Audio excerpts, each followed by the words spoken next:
你小朋友嘅時候好容易開心，到你大個嘅時候咧，你覺得好難開心。啲人會話啊，你小朋友嘅時候咧，你唔識咁多嘢啊嘛，你冇體驗過咁多嘅痛苦。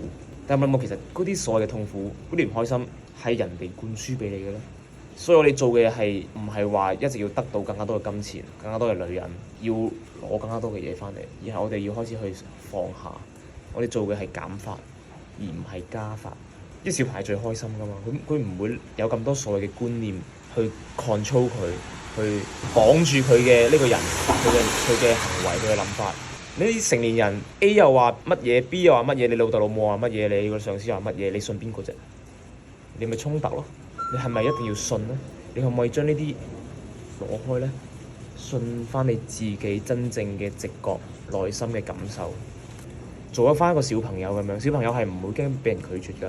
佢去公園玩嘅時候，哦，佢唔同我玩啊，咁我揾第二個同我玩咯。可唔可以同我玩捉伊人啊？可唔可以同我玩呢個啊？爆旋陀螺啊？佢唔同你玩咪揾第二個玩咯。佢唔會介意㗎，佢唔會覺得啊我俾人拒絕啊，我要翻屋企啊，我唔出嚟同人哋玩啊，我唔會咁樣諗㗎。因為佢活喺體驗當中啊，佢唔係活喺嗰啲信條、嗰啲枷鎖入邊。